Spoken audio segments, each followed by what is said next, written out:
Right. So today we are reviewing a very special car. This is a car that is considered the backbone of America.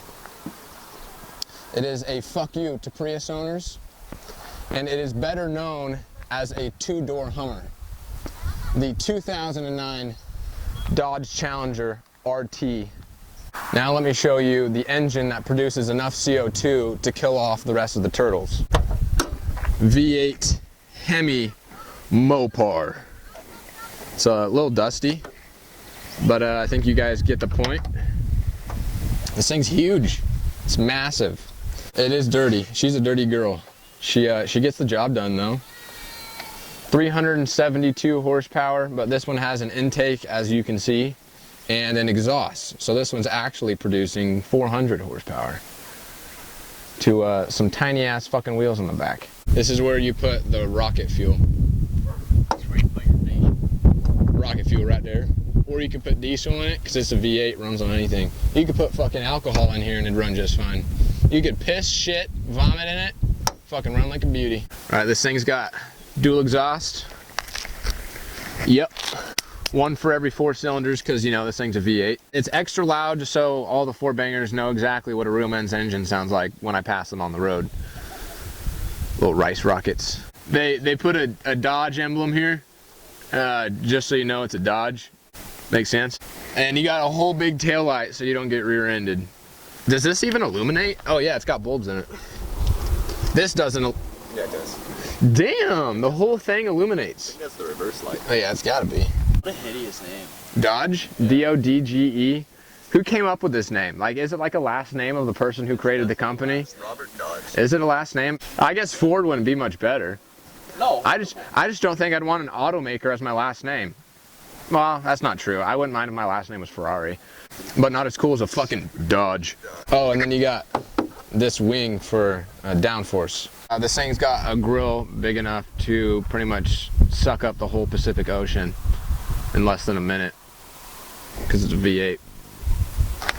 This thing's got some pretty massive brakes, because it almost weighs as much as the average American does. So that's a lot of weight to stop. 4,100 pounds specifically. It's like it almost has another whole car in its trunk. I guess we should check.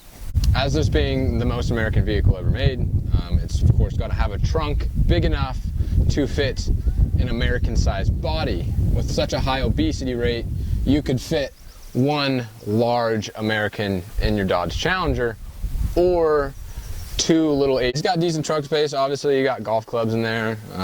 You know, take this to the golf course. If you're an avid golfer and you want to drive the best car ever made, then I would buy a Dodge Challenger. That's all I gotta say about that. Now, I didn't bring you back here to show you the rear brakes, because they are indeed smaller than the front. But what I came to show you was the size of the tires in the back. You have a 235 millimeter rear width on your tire. Chase's car, which is all-wheel drive with less horsepower, has wider tires all around. So we have 400 horsepower going through 235s on the back. This is where you accidentally kill people. I could like heavily shit on the interior, but I'm gonna refrain from doing that, because I think almost every American interior from this era of 2009 and whatnot is pretty fucking bad. But this one, I like the majority of it. Here they had some like kind of like not carbon fiber looking material, but they kind of went for that. And then you got it down here as well, and you also got the door handles on the side, and then you have this nice little leather. It's not stitching, just it's like perforated leather on the side, and then you just got plastic. And there's a lot of plastic in here, but it's really not that bad. I don't mind the way this looks. You got a Challenger badge right here, so the woman next to you knows what you're driving. But the worst thing is probably a steering wheel. I really do not like the steering wheel. It looks like a child drew it in like 1st grade, and he probably got like a D on it. And then Dodge was like, yeah, Challenger. But yeah, so the steering wheel I hate. Everything else I actually don't mind whatsoever. The gauges aren't actually that bad, and I think it's mainly due just to the simplicity of them. It's a black, gray, and red setup, and I kind of like those. I like that colorway. So that's not bad, but it's typical American stuff, just a lot of plastic, like a shit ton of plastic. And then you got a back seat, and the back seat isn't actually that small. But yeah, you could fit people back there because that's what it's built for. Yeah, let's fucking let's do what I'm scared to do and drive this thing. So now we're driving. There's Chase, the 2009 Dodge Challenger.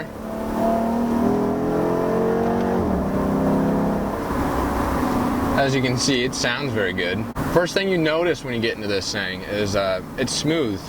It's not loud. It's not bumpy.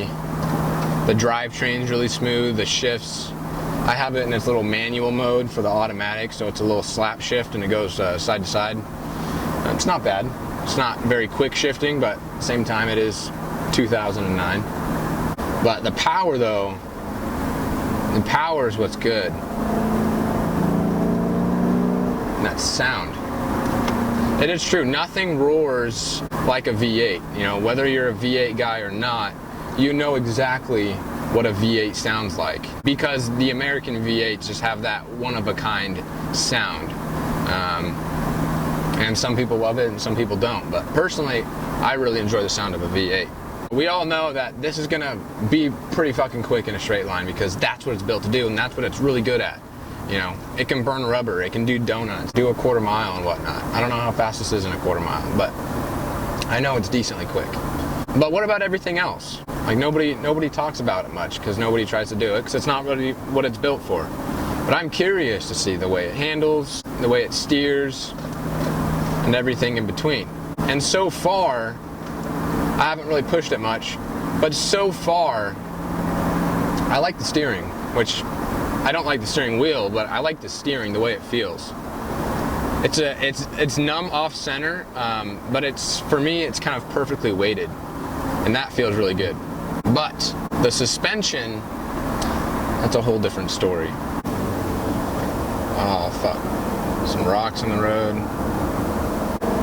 This is still a 2-ton, 2-door muscle car. And yes, I am concerned taking it around a corner too quickly. And that's why I'm being very gentle with it, because it's very good at doing what it was built for. You know, straight line speed. It's perfect for that. But even taking it into a corner, it doesn't feel horrible. It feels like it can take a corner.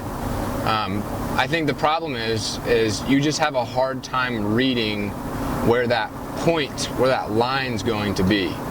And that's kind of what I'm getting a feel with this vehicle, is you have a hard time finding where that line is until you actually, you know, feel the ass end kick out. I think you'd have a hard time knowing when the ass end is going to kick out until it actually does, because that's probably the first thing what's going to happen in this thing. I don't think you'll get understeer. I think you'll get massive oversteer when you go too quickly through a corner.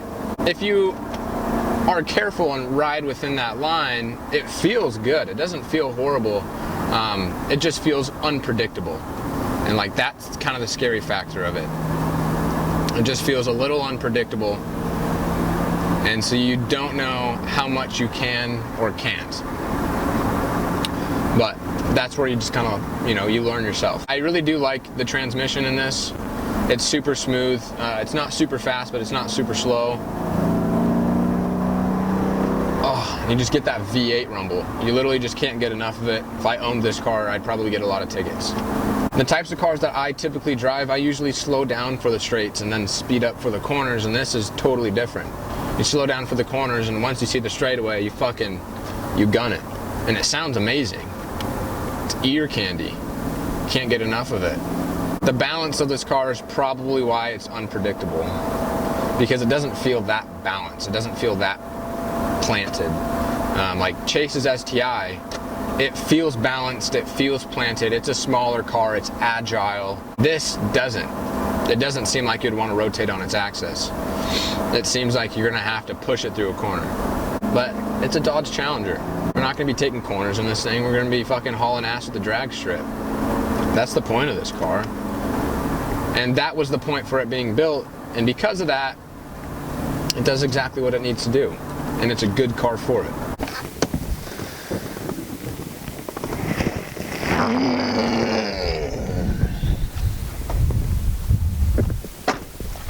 More than you can afford, pal. I shit on these cars all the fucking time, always have and always will, but this is my first time ever driving a heavy horsepower muscle car.